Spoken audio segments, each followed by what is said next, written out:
ใส่คนเลยนะคะวันนี้อยู่กับน้องแนนด้าหรือว่าน้องนี่อีกแล้วค่ะ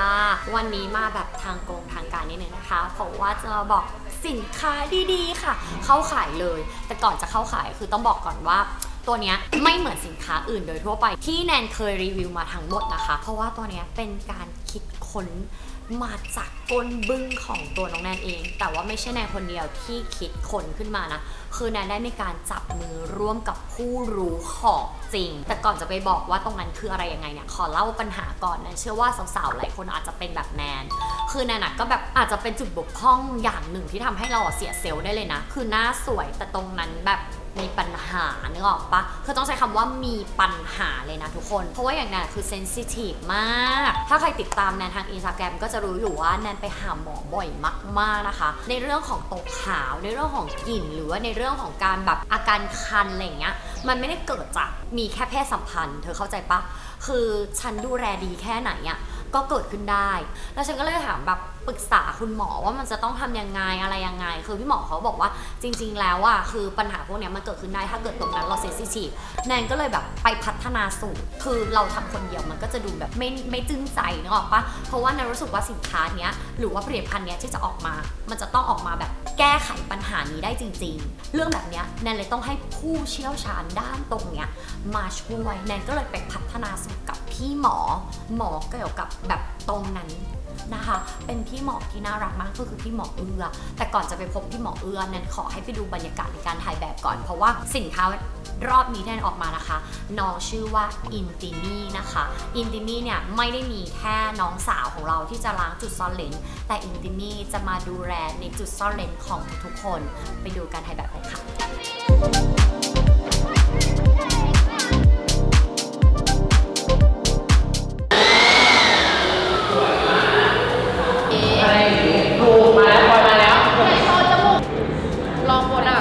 ตัวอย่างครับ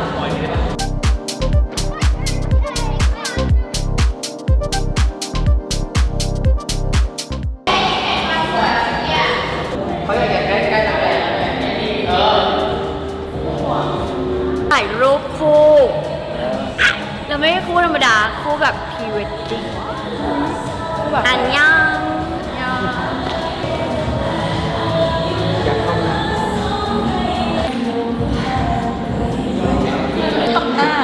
คือไงนะฟังนะคนถ่ายพี่แนนตีเนี่ยเขินทำไมมันเขินอ่ะไม่รู้ว่า สิว เขาแต่งโมเมนต์เกินอ่ะโอ้คิดภาพว่าตัวเองคือพี่แนนแล้วเข้าไปเลยนะแล้วก็แบบ ไม่ล่าสุดนางวางแผนกับฉันว่าอะไรรู้ไหมนางจะไปหมกพี่แนนในห้องน้ำแล้วนางจะไปถ่ายแทนเราต้องวางแผน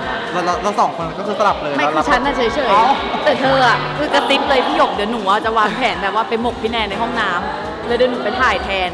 จบ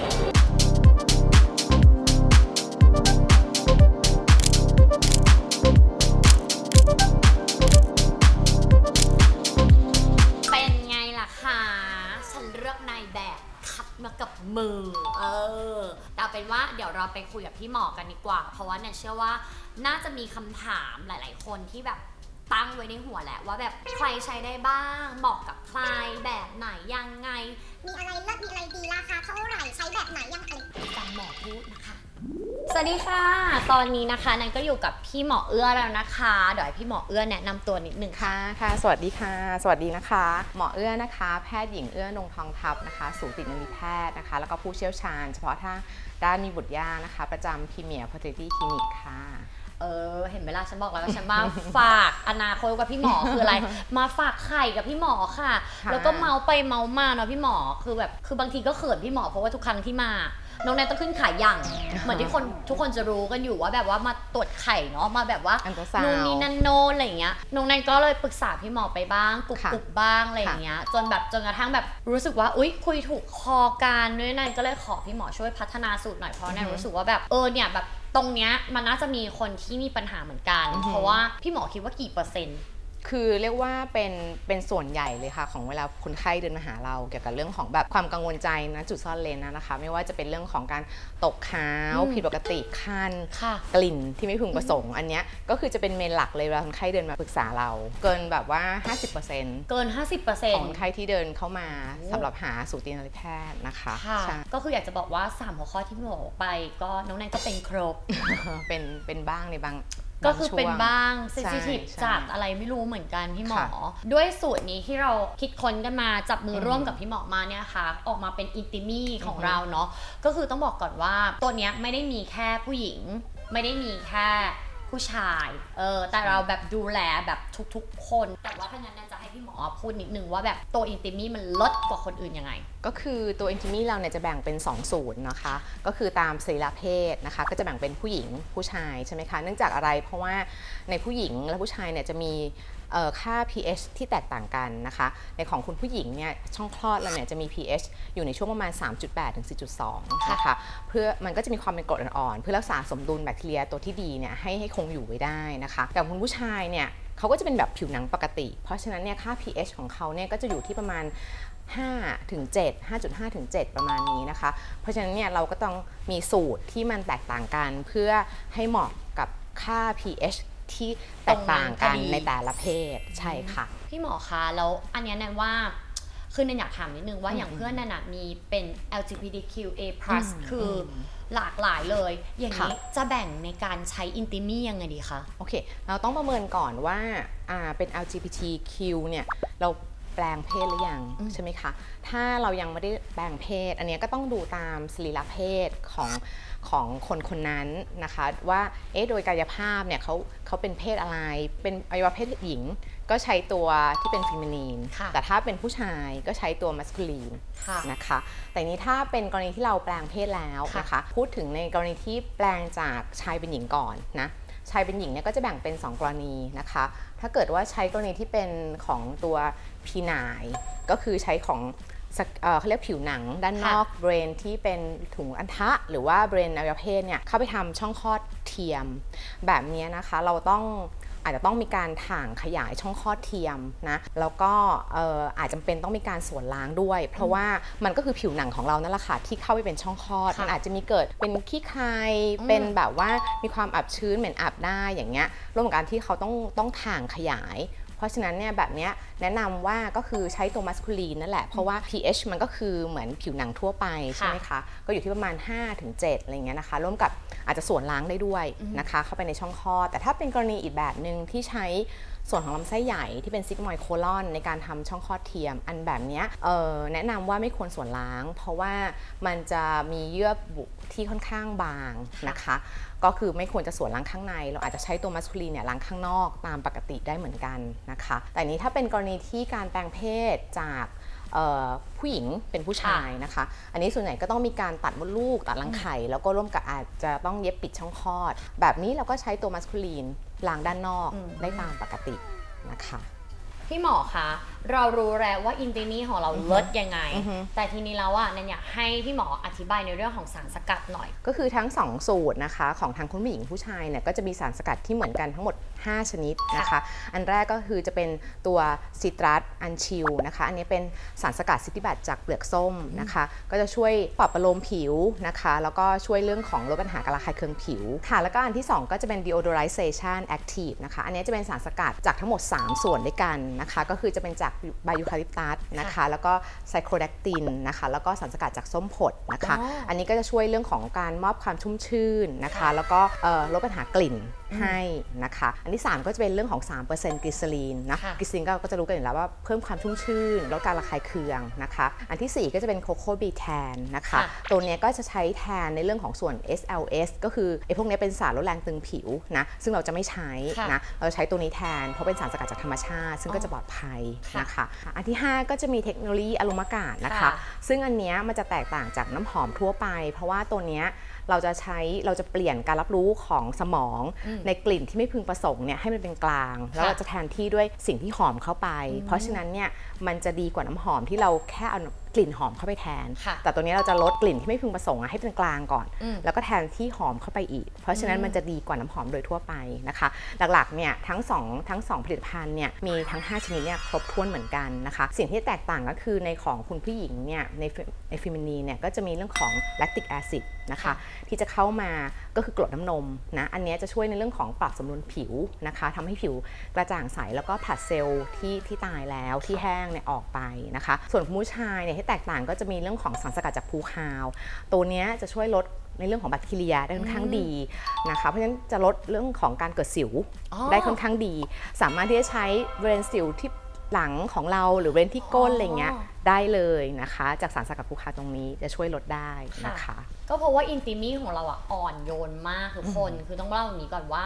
สามารถใช้จุดซ่อนเลนที่อ่อนโยนขนาดนั้นได้เราก็จะนำมาใช้ที่หน้าเราได้ใช้บริเวณอื่นของร่างกายเราได้เหมือนกัน แล้วก็ถ้าเกิดผู้หญิงจะใช้ตัวมัสคูลีนเนี่ยถามว่ามาใช้ได้ไหมถ้าเป็นสิวได้นะแต่อย่าใช้ในบริเวณจุดซ่อนเลนเพราะอย่างที่หมอบอกไปแล้วค่า pH เราไม่เหมือนกัน ใช่ค่ะที่หมอ ใช่ค่ะ และอย่างที่นันบอกไปว่าของเราคืออ่อนโยนมาก ค่ะ ฉะนั้นแล้วเราจะไม่มีสารสกัดที่แบบต้องห้าม5ชนิดนี้เลยพี่หมอมีอะไรบ้างคะ ก็คืออันที่1แอลกอฮอล์ฟรีนะคะก็คือไม่มีปราศจากแอลกอฮอล์นะซึ่งเราก็รู้แล้วว่าแอลกอฮอล์ค่อนข้างระคายเคืองอันที่2คือโซฟฟรีก็คือปราศจากสบู่นะคะอันที่3คือ SLS หรือ SLES ฟรีก็คือพวกเนี้ยสารลดแรงตึงผิวเราก็จะไม่ใส่เช่นกันนะคะอันที่4คือพาราเบนฟรีก็คือสารกันบูดนะพวกนี้ถ้าเกิดว่าเราดูดซึมมากๆเข้าไปสู่ร่างกายเนี่ยจะส่งผลต่อฮอร์โมนการสืบพันธุ์ในอนาคตด้วยนะค่อนข้างอันตรายถ้าใครอยากจะมีลูกนะตรงนี้ต้องหลีกเลี่ยงใช่อันที่5ก็คือคอลลาเจนฟรีก็คือปราศจากสีนะคะเน้นเราปราศจาก5ตัวการที่ไม่เป็นผลดีกับผิวเราเอางี้หลายคนฟังมาเนี่ยอยากใช้กันแล้วรู้แหละว่าแบบ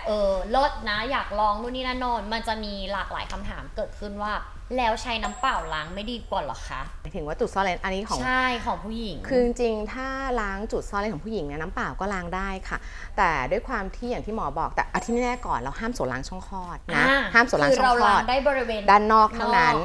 ทีข้างนอกเนี่ยเราจะล้างด้วยน้ำเปล่าก็ได้นะคะแต่ทีนี้บางคนอาจจะรู้สึกว่าล้างด้วยน้ำเปล่าเนี่ยกลิ่นมันจะยังโอเคไหมเพราะฉะนั้นตรงเนี้ยอินจิมี่ของเราก็เลยเป็นออปชันเสริมขึ้นมาเพราะอย่างที่หมอบอกเราค่อนข้างอ่อนโยนมากๆปราศจากสารระคายเคืองต่างๆมี pH ที่เหมาะสมแล้วเราก็ยังมีเทคนิคเรื่องของอะไรนะอโรมากาศใช่ไหมคะที่ช่วยเรื่องกลิ่นได้ค่อนข้างดีเพราะฉะนั้นหมอว่ามันจะเสริมความมั่นใจให้กับคุณผู้หญิงหรือทั้งคุณผู้ชายได้ด้วยและคนท้องใช้ได้ไหมพี่หมอคนท้องใช้ได้ค่ะอย่างที่บอกไปเนื่องจากว่าของเราเป็นแบรนด์ที่แบบค่อนข้างปลอดภัยนะไม่มีสารอันตรายต่างๆที่ต้องห้ามสำหรับคนท้องนะคะงั้นคนท้องนี่ก็สามารถใช้ได้ตามปกติได้เลยนะคะแล้วตั้งแต่อายุเท่าไหร่ถึงใช้ได้คะหรือว่าแบบเพศหญิงได้เลยเพศชายค่ะถ้าจะแนะนำก็คือในวัยเจริญพันธุ์เพราะว่าถ้าถามว่าตั้งแต่เบบีเลยเนี่ยตั้งแต่ตอนแค่เป็นเด็กสาวน้อยเนี่ยคือเราอาจจะใช้แค่น้ำเปล่าพอนะคะเพราะว่า pH ในช่วงก่อนวัยเจริญพันธุ์หรือหลังวัยเจริญพันธุ์ที่เป็นวัยทองเนี่ยค่ะของผู้หญิงเนี่ยก็จะมีค่า pH ที่สูงกว่า 4.5 ละเพราะฉะนั้นเนี่ยอาจจะใช้แค่น้ำเปล่าล้างด้านนอกพอแต่ในวัยเจริญพันธุ์อย่างที่หมอบอก pH ที่เหมาะสมก็จะอยู่ในช่วง 3.8 ถึง 4.2 เพราะฉะนั้นเนี่ยอินทิมี่ของเราน่าจะตอบโจทย์ได้ค่อนข้างดีกว่าตอกย้ำค่ะเจริญพันธุ์หมายถึงมีประจำเดือนนะคะทุกคนมีประจำเดือนยันหมดประจำเดือนนะคะสามารถเริ่มใช้ได้แล้วก็เปรียบเสมือนว่าโตเป็นสาวและต้องหอมละแต่ในเมื่อเป็นอินติมี่แล้วเราไหนมีพี่หมอแล้วก็เลยแบบไม่ได้จะออกมาแค่2ตัวในเรื่องของจุดซ่อนเลนแนนเลยแบบรู้สึกว่าตรงเนี้ยก็มีปัญหาในเรื่องของขาหนีตรงก้นหรือตรงแบบรักแร้คือปัญหาเนี้ยมันเกิดขึ้นเพราะว่าบางทีเรารู้สึกว่าอาบน้ำแล้วแหละแต่ว่ามันก็ยังมีอาการค้ำอาการดำแบบนี้แนนก็เลยไปคิดค้นกับพี่หมอจับมือร่วมอีกทีนึงว่าแบบว่าพี่หมอคะแบบอยากได้ตัวที่แบบเห็นนะว่ามันต่างมันเปลี่ยนหรือมีการแบบเปลี่ยนแปลงเกิดขึ้นจริงๆแล้วแบบไม่อันตรายไม่เจ็บไม่ปวดไม่แสบไม่คันนั่นก็คือตัวโทนเนอร์ของเรานั่นเองนะคะตัวโทนเนอร์ลดยังไงพี่หมอก็คืออย่างแรกเลยเนี่ยค่า pH ของเรานะคะของตัวโทนเนอร์เนี่ยจะอยู่ที่ 5.5 นะคะซึ่งจะช่วยทำให้ลดการระคายเคืองของผิวนะคะช่วยทำให้แบบผิวเราโอเคปรับประโลมผิวเรานะหมายถึงว่ามัน มันจะทำให้มีเกราะป้องกันผิวนะคะในค่า pH ที่เหมาะสมแล้วก็นอกจากนั้นก็จะมีวิตามิน B3 ในซินามายนะซึ่งจากผลการวิจัยเขาก็บอกว่าถ้าเกิดพวกสกินแคร์ที่มีในซินามายเนี่ยเกิน 4% ขึ้นไปเนี่ยจะช่วยทำให้แบบว่าผิวเราเนี่ยเรียบเนียนนอกจากนั้นเนี่ยก็คืออาจจะมีเรื่องของซิตรัสอันชิลก็คือไอสารสกัดจากเปลือกส้มที่จะคล้ายๆในตัวของอินทิมีที่เป็นสำหรับน้องสาวหรือว่าน้องชายอย่างเงี้ยนะคะแล้วก็ร่วมกับมีแลคโตแบซิลลัสนะคะจากเรื่องของซอยบีนเฟอร์เมนต์จากเรื่องของ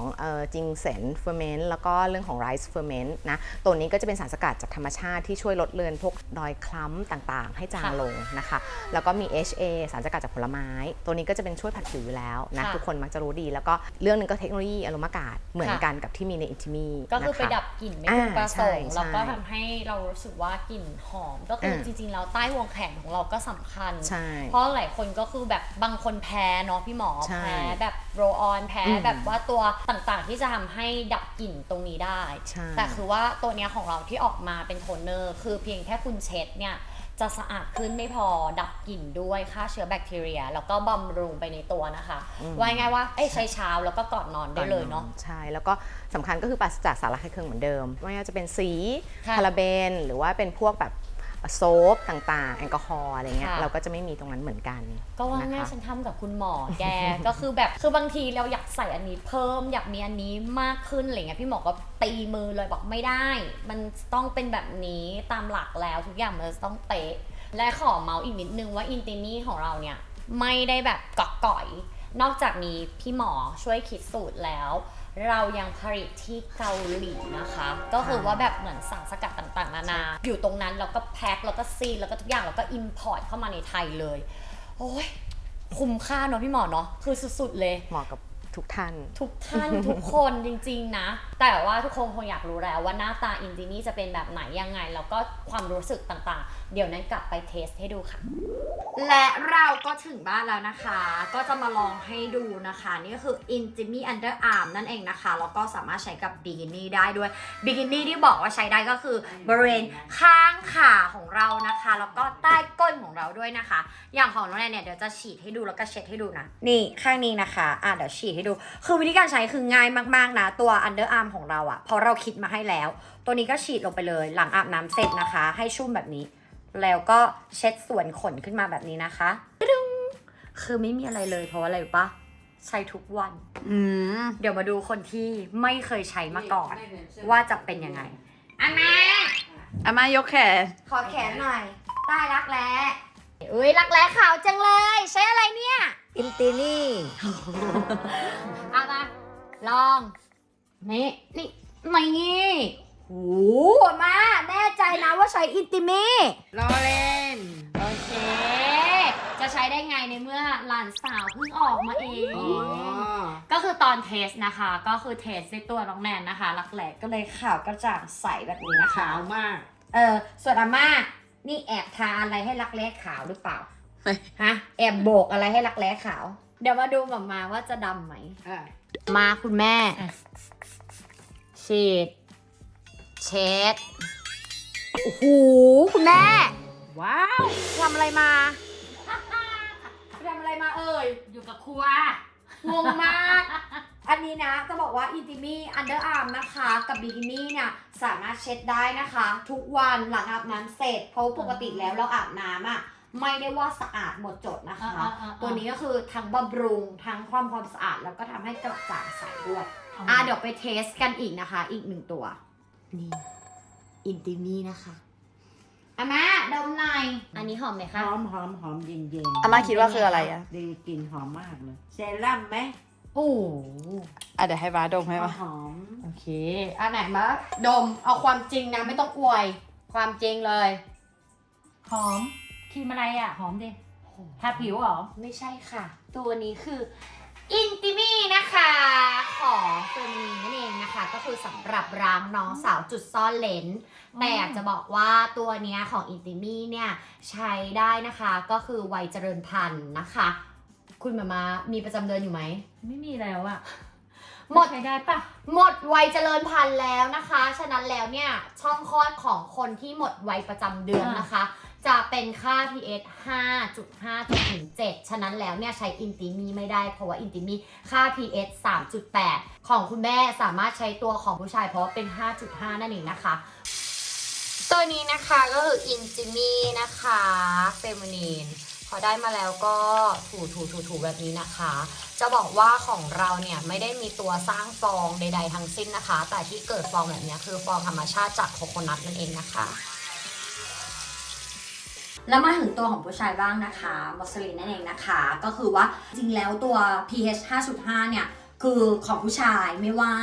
อ่อนโยนแม้กระทั่งสามารถล้างหน้าได้เพราะว่าจริงๆหน้าของเราเนี่ยก็ควรจะได้รับ pH 5.5 เช่นกันนะคะมาเดี๋ยวแนนจะล้างหน้าให้ดูว่าอินติมีของเราอ่อนโยนจริงๆกลิ่นของผู้ชายก็หอม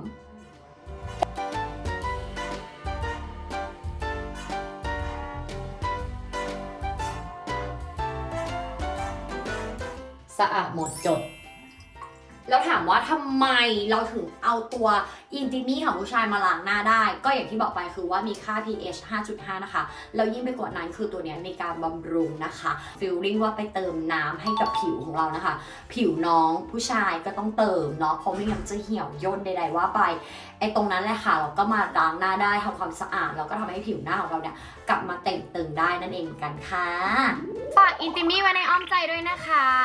คือว่าง่ายว่าถ้าซื้ออินติมีเนี่ยอยากแนะนำให้ซื้อทั้ง3สูตรเลยนะเพราะว่าครอบคลุม